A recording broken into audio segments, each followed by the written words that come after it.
Hello, my name is John Pletcher and I'm a pediatrician at the Children's Hospital of Pittsburgh. I specialize in adolescent medicine. This video module is going to focus on transitioning from pediatric healthcare providers to adult healthcare providers. We're really intending this for healthcare providers, for individuals with special healthcare needs, and for their family members. We really hope to give kind of an inside view from within the exam room of what happens during the transition process.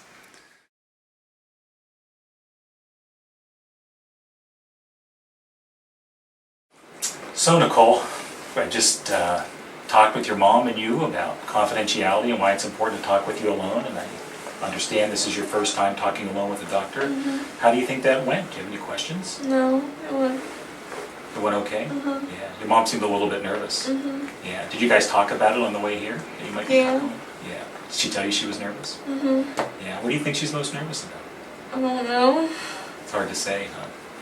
Well, I think it's natural for parents to feel a little bit nervous about, especially the first time, leaving their son or daughter alone with a doctor. I mean, she spent a lot of time helping you, right, with your health care. Very impressed with how you know all your medicines and how you know about your health problems. Do you have any questions about that? No. Okay, good. And you see a couple of specialists, is that right? Yeah. Yeah? You see, what kind of specialist do you see? You see a neurologist? Yeah. I don't know. Yeah, and you see an orthopedist, right? And is there any other specialists that you see? I don't know. No, but okay. But you're used to seeing your pediatrician. Did you ever talk alone with your pediatrician? No. No. Did they ever ask to talk alone with you? No. Did you ever want to talk alone with them? Not really. Do you have things to talk about? No? Okay. I think it's really important that this is all part of you becoming an adult and becoming independent, because you know in about 5 or 6 years you're going to be talking with a doctor who only sees adults, and they're only going to see you, and your mom won't be here. How do you feel about that? Okay. Yeah? In 5 or 6 years then, but not yet. Okay. Yeah, it's going to get there. So that's why we're going to keep talking about this.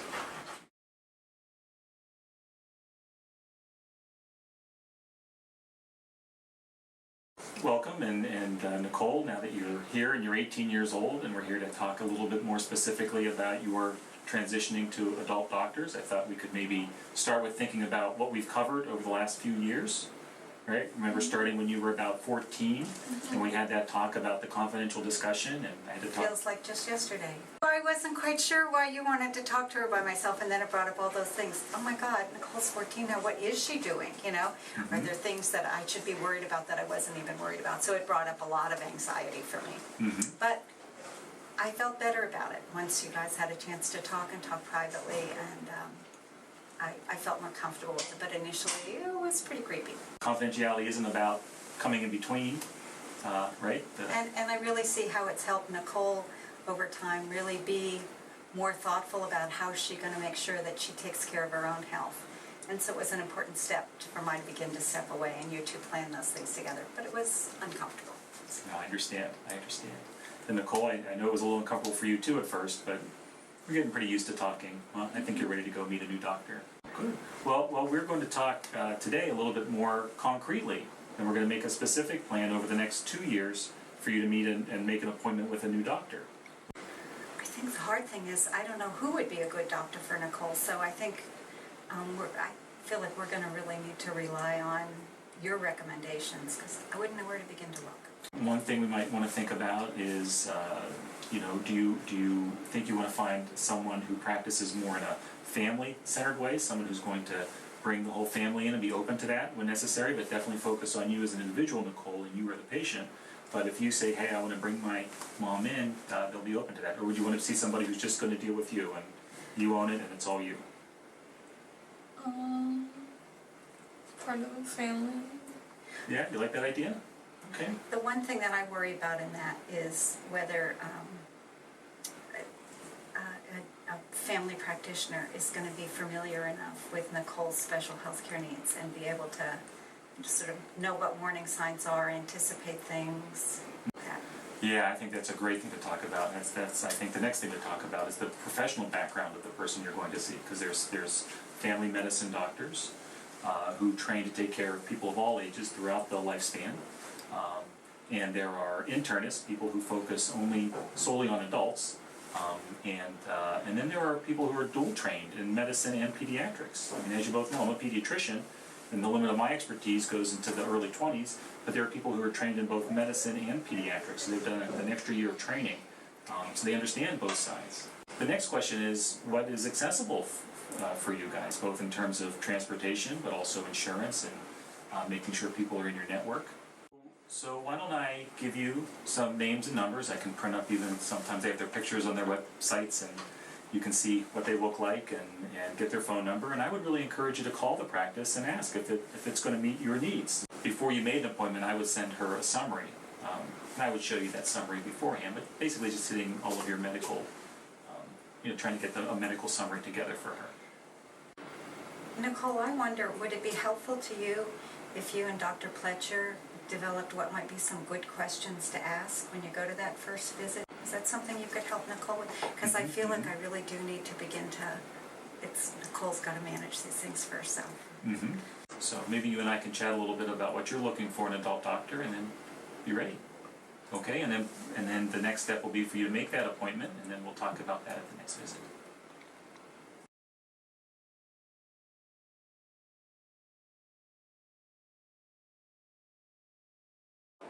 Well, Carrie, thank you for meeting with me today. This was really a good visit. I totally agree. Yeah, you pretty much did the visit all on your own. Your mom was only here for a little bit at the beginning. Yeah, remember we talked about that last time? Yes. Yeah, it went pretty well. Was your mom nervous coming here today? No, I don't think so. Because you were so well prepared, huh? Yeah. Yeah. Well, I think you did a really good job making your medical summary. And you know that your next visit is going to be with Dr. Gonzaga. True. Right? Remember we talked about that? Now, because Dr. Gonzaga has a practice that really specializes in getting referrals from pediatricians like me and getting them into the adult hospital, I had to write a letter to her, kind of describing you a little bit and some of your health problems and things like that. So she already knows a little bit about you. Is that okay with you? Yeah. I think it's important that you also go in ready to introduce yourself, right? Because I don't think she's going to know who you are just from the letter I sent.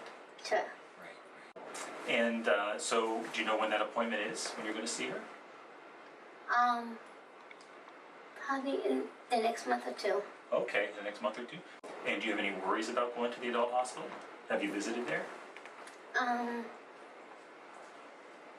Not that I remember, no, but I don't get too nervous. All right, so we'll still here, but I'm going to do everything I can to help you form a good relationship with Dr. Gonzaga. So Okay. It's a long-term thing. Okay? Okay. Do you have any questions or worries? I think I'm good for now. Okay, well, very good.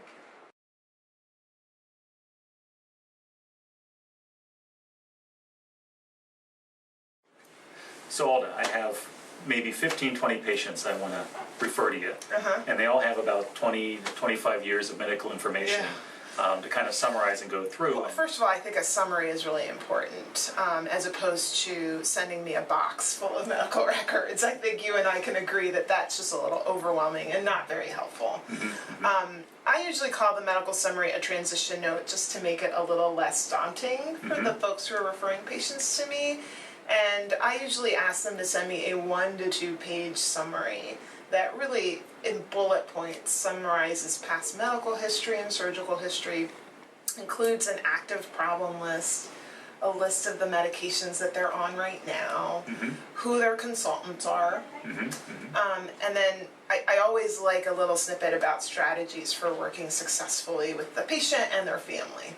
And do you think it's a good idea generally to have the patient review the letter or know about it or Absolutely, yeah.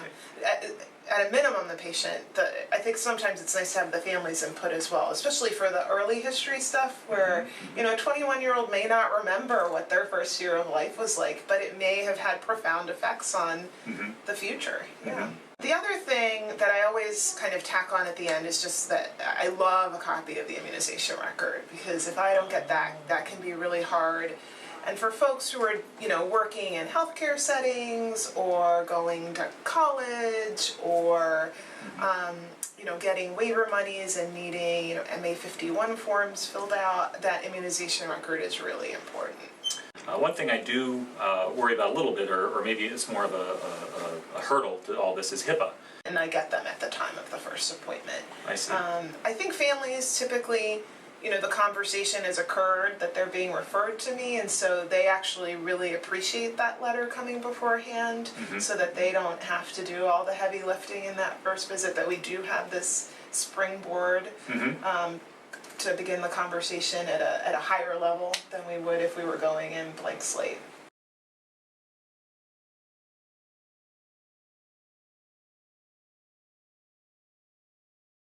So Carrie, welcome. I'm Dr. Gonzaga. Nice to meet you. Nice to meet you as well. Welcome to the practice. Thank you. As you may know a little bit, Dr. Pletcher may have told you a little bit about me. I'm a doctor who primarily takes care of teenagers and adults. I take care of a lot of young adults who are moving from the pediatric medical system to the adult medical system. And I totally get how scary that can be. We have a good bit of time together today for me to start getting to know you and for you to start getting to know me. I like to always start off and say, I'm never going to be able to get to know 21 years worth of Carrie in our office visit today. So I think we can be patient and over a couple different visits fill in the gaps and keep getting to know each other. So Dr. Pletcher sent me this beautiful transition note, and in this letter he kind of has hit the highlights of what's happened in your life, what you all have been working on in terms of your health, what your medications are, what other doctors you see, and then your shot record, which becomes really important when we're filling out forms later. So I know this already, so it's a bit of a jumping off point, so we're not starting from ground zero. But even though I have this, I always like to ask my new patients to just tell me about themselves. Okay. I like to hang with friends. Excellent. What do you like to do with your friends? Maybe go to the pool. Oh, perfect weather for it right now. Or if it's rainy, we could go see a movie. Excellent. How do you spend your days? Well, I work twice a week. Mm-hmm. I work out twice a week. Like I exercise. Excellent. And then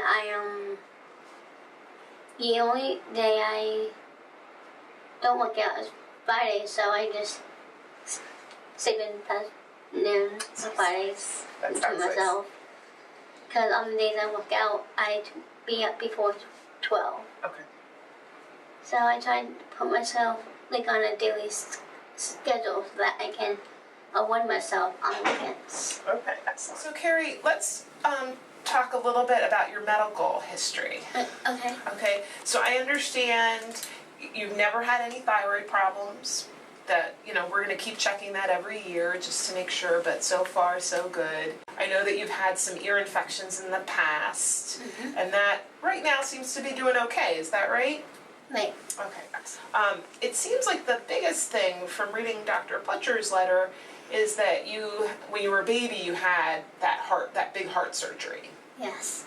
Yeah, and that you've been seeing the heart specialists at Children's, every so often, every couple of years. Would it be okay if I tried to call Dr. Pletcher while we're here in the office together and see if he has a sense? This is the part of the letter that I have to admit confused me a little bit, but he said to call with questions, so it may be a good time to do that. No, yeah, sure, that's fine. Okay. Here we go. I'm gonna try to reach him on his cell phone before I page him, okay? Okay. Let's see if I can get a hold of him. Hello, this is John Pletcher. Hi, John. It's Alda. I'm sitting here meeting with Carrie. Very excited to be part of her team. So how can I help? So we had this question. It wasn't clear from the letter what the plan was for her heart specialist. Well, just looking her up now on our electronic medical record. Let me see what the last cardiology note says. Yeah, it looks like they want to continue to see her every year or so here. In fact, they're starting an adult congenital heart disease program here at Children's Hospital. So Okay, thanks so much for helping me out with that. send her my best. Okay, Bye-bye. bye. Dr. Pletcher says hello. That worked out really well. I'm glad I was able to reach him.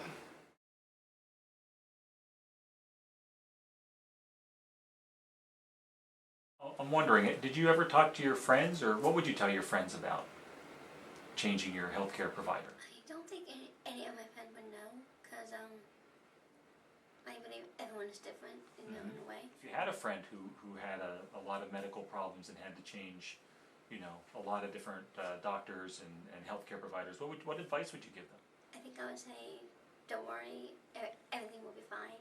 Would you say it's more difficult for parents or for the young adult to go through transitions? I think, speaking from my experience, I say it would be harder on the parents. Sometimes both.